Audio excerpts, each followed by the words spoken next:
In Buddhism, when we talk about nonviolence, nonviolence is not just absence of violence, but active practice of compassion. There is this famous teaching by Buddha himself, where the Buddha says, if you have one practice in the palm of your hand, you have all the practices in the palm of your hand. And what is that practice? It is compassion. So from there we can easily deduce that, as I already mentioned, that non-violence is not just absence of violence. It is active practice of compassion. It is important to note this point carefully, because sometimes people misunderstand the meaning of non-violence, where they tend to think non-violence is just passivism, non-action. But non-violence is a very powerful, dynamic force which is based on the practice of compassion. Compassion is a mind which thinks about removing the sufferings of sentient beings. The emotion of compassion is so overwhelming and strong that once you have developed that high standard of compassion, there is no other way but to get up, go and actually extend the helping hand to others. So it's a very dynamic force. It is important to understand this.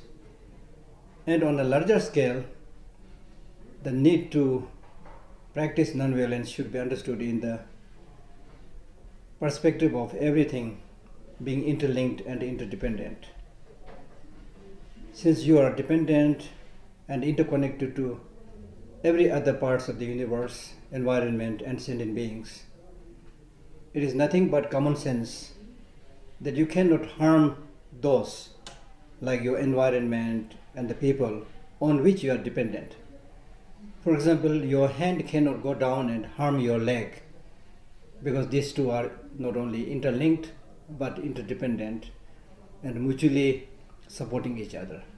So therefore, if the leg gets hurt, then the hand has to go down, massage or put some anointment and look after the health of the leg.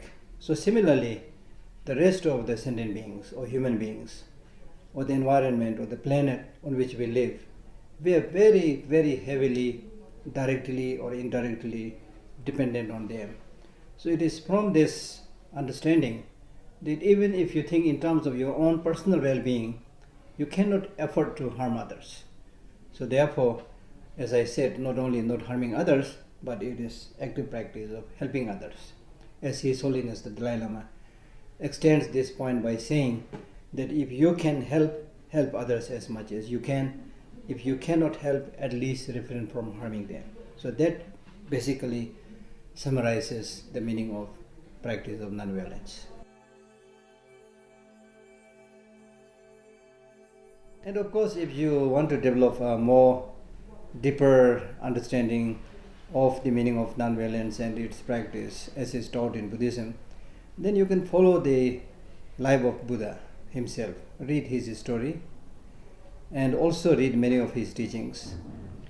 And especially if you read this book by Shantideva, Boddhisatva Way of Life, especially chapter 6, which is practice of patience. Now in our human world, if you don't have the practice of patience, you are not going to get anything. Even in the case of a farmer, the farmer has to withstand the scorching sun and the pouring rain and so forth. And if the farmer says, oh, the sun is too hot and the rain is too strong, I can't do this work, then you will never be able to gather any crop. So it's important to have the practice of patience even in the ordinary level. And this is more true in the larger perspective of human relationships. And here it is important to understand the fact, why do we develop anger and hatred, which is the embodiment of practice of violence. We develop these negative emotions like anger and hatred, so forth, because we forget the importance of practice of patience, right? And therefore Shantideva in his 6th chapter, Bodhisattva Way of Life, he says that if you want to destroy anger, then starve the anger. Don't feed anger. And what is the food for anger? Just as for your body, if you don't give any food, you will die of starvation. So similarly, many of these negative emotions, they are food which nourishes them, which strengthens them. So in the case of anger, the food for anger is unhappiness of mind. So therefore, one very important practice of practice of patience and thereby practice of non-violence is don't feed the negative emotions, including anger, right? And therefore, in a way, Shantideva summarizes his teaching by saying that in our worldly life, if you face very difficult situation, then you should see whether it can be solved or not. If it can be solved, no need to worry. If it cannot be solved, there is no use worrying. If it is something you can change, don't worry because you can change it. If it is something you cannot change it, no use worrying because by worrying you can't change it, right? So these are the practices that is given in the 6th chapter by Shantideva. And another very important example that he has given is, normally we get angry and develop hatred and then start thinking that if I destroy my enemy, then I will be in peace. So Shantideva rebuts this by saying that if you take such a stand, there never will be a time when you can say, now I have killed all my enemy, now I can live in peace. And he gives the example by saying, for example, in order to protect the sole of your feet, if you plan to cover the whole glove with leather, you will never be able to do it. There will never be enough leather to cover the whole glove. And he says that is also not necessary, because the purpose is to help the sole of your feet not get pricked by thorns and broken, hurt by broken glass and so forth. So for that, the only thing you need to do is put a nice leather sole to your shoes. So this is equal to having covered the whole glove. So there are so many other wonderful teachings there. So if you are interested, read more of those things. And then also not only just read books, use your own life's experience. We all have this experience of getting angry all the time, becoming violent all the time. So recall those moments, recall those occasions, and see how much you have benefited from those moments of violence and anger.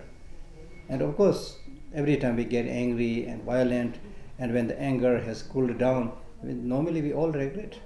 So this is also a clear indication that we don't want to be violent, we don't want to develop anger. But anger arises, we become violent because we are habituated with those negative emotions. We are surrounded by unhealthy situations. So because of this, we get angry and then become violent and then become destructive. The very purpose of violence is destruction, right? And in this world, we need construction of peace, not destruction, not killing. So it's very pertinent. Therefore, Shantideva elsewhere, he also says that you don't have to kill people, people will die. Now, if you look at the lunacy of what is happening in the world, people are bent to destroy other people, coming up with nuclear destructive weapons and so forth. So which is extremely, extremely sad, right? So therefore, we need to develop a larger perspective and learn how to live in harmony, in peace, in compassion, and in supporting each other.